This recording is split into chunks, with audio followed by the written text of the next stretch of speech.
শুধুমাত্র এই তিনটি নথি যদি আপনাদের কাছে থাকে তাহলে সেক্ষেত্রে আপনি পেয়ে যাবেন পাকা বাড়ি।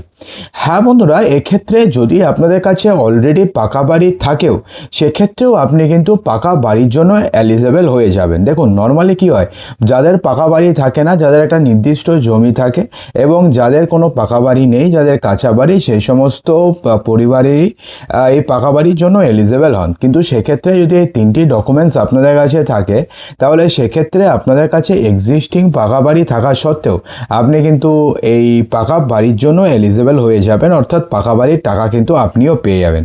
তো সেক্ষেত্রে কোন তিনটি ডকুমেন্টসের কথা বলা হয়েছে, কি বলা হয়েছে, চলুন জেনে নিই।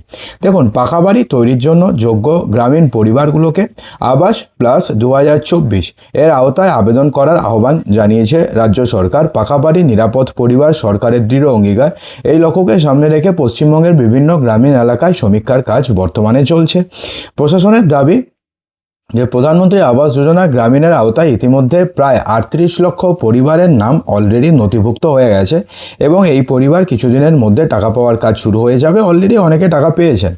যে সমস্ত পরিবার বা যোগ্য পরিবার এখনও পর্যন্ত সমীক্ষাতে নাম নথিভুক্ত করতে পারেননি তাদের আগামী 31শে অগাস্টের মধ্যে নাম নথিভুক্ত করতে আবেদন করতে হবে বা নাম নথিভুক্ত করার আহ্বান জানিয়েছে রাজ্য সরকার। আবেদন প্রক্রিয়াকে স্বচ্ছ এবং সহজ করতে ডিজিটাল পদ্ধতির বর্তমানে সাহায্য নেওয়া হয়েছে। অর্থাৎ এক্ষেত্রে আপনি যদি আবেদন করতে চান তাহলে আপনাকে আর চিরাচরিত অফিসে গিয়ে ফর্ম ফিল আপ করে আপনাকে আবেদন করার দরকার পড়বে না। আপনি জাস্ট ডিজিটাল পদ্ধতির মাধ্যমে জাস্ট দুটো অ্যাপ আপনাকে ডাউনলোড করতে হবে, তারপরে আপনি আবেদন করতে পারবেন। দুটি অ্যাপের নাম হচ্ছে আবাস প্লাস 2024 এবং আধার ফেস আইডি আবেদন করা থাকবে। দেখুন, আবেদন করার সময় শুধুমাত্র এই তিনটি নথি, অর্থাৎ এই গুরুত্বপূর্ণ তিনটি নথি যদি আপনাদের কাছে থাকে তাহলে সেক্ষেত্রেই আপনি পাকা বাড়ির জন্য এলিজেবল হয়ে যাবেন এবং আপনি পাকা বাড়ির জন্য আবেদন করতে পারবেন। আবেদনকারীদের কাছে এই নথিগুলো থাকা অবশ্যই প্রয়োজন। সেগুলি হচ্ছে আধার কার্ড, 100 দিনের কাজের জব কার্ড এবং ব্যাংক অ্যাকাউন্টের তথ্য। আবেদন বা সমীক্ষা নিয়ে কোনো সমস্যা হলে নিকটবর্তী গ্রাম পঞ্চায়েত অথবা ব্লক উন্নয়ন আধিকারিক অর্থাৎ বিডিও দফতরে যোগাযোগ করা যাবে।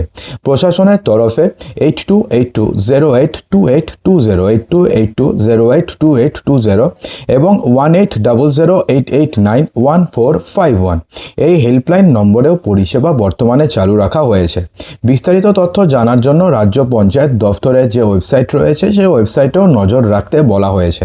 এছাড়া যদি আপনাদের কাছে আধার কার্ড, আপনাদের কাছে 100 দিনের জব কার্ড এবং আপনাদের কাছে একটা ব্যাংক অ্যাকাউন্ট লাগবে, সেই অ্যাকাউন্টের ডিটেলস লাগবে, যেটা মোটামুটি এখন বর্তমানে প্রত্যেকটি নাগরিকেরই একটা করে ব্যাংক অ্যাকাউন্টও আছে, তাহলে সেক্ষেত্রেই আপনি পাকা বাড়ির জন্য আবেদন করতে পারবেন। দেখুন, প্রথমে আপনাদের জানাই যে সমীক্ষাতে কী হবে, কিভাবে কি করবেন, তারপরে জানাবো যে পাকা বাড়ি থাকলেও আপনারা কিভাবে পাকা বাড়ির জন্য এলিজেবল হয়ে যাবেন।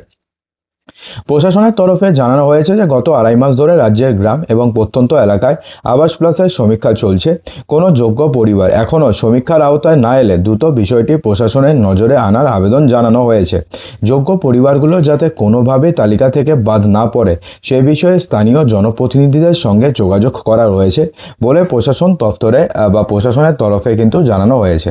দেখুন, সেক্ষেত্রে যদি আপনাদের কাছে পাকা বাড়ি থাকে এবং সেই পাকা বাড়িটি যদি একদম জরাজীর্ণ অবস্থাতে রয়েছে, অর্থাৎ সেই পাকা বাড়িটিতে কোনোভাবে থাকার যোগ্য নয়, তাহলে সেক্ষেত্রে আপনি সেই পাকা বাড়ি থাকা সত্ত্বেও আপনি এই পাকা বাড়ির জন্য অ্যাপ্লাই করতে পারবেন। তো সেক্ষেত্রে আপনি যখন অ্যাপ্লাই করবেন তখন আপনাদের বাড়িতে আধিকারিকেরা আসবেন এবং এসে দেখবেন, যদি দেখেন যে সত্যি আপনাদের বাড়িটি প্রচণ্ড জরাজীর্ণ, প্রায় ভেঙে পড়েছে বলে অবস্থা, সেক্ষেত্রে এই বাড়িটিতে থাকার কোনো যোগ্যই নয়, তো সেক্ষেত্রে আপনি পাকা বাড়ির টাকা পেয়ে যাবেন এবং আপনাদের নামও কিন্তু এই লিস্টে উঠে যাবে। তো বন্ধুরা, আশা করব ভিডিওটি ভালো লেগেছে। ভালো লাগলে লাইক করবেন, শেয়ার করবেন, চ্যানেলটিকে সাবস্ক্রাইব অবশ্যই করবেন।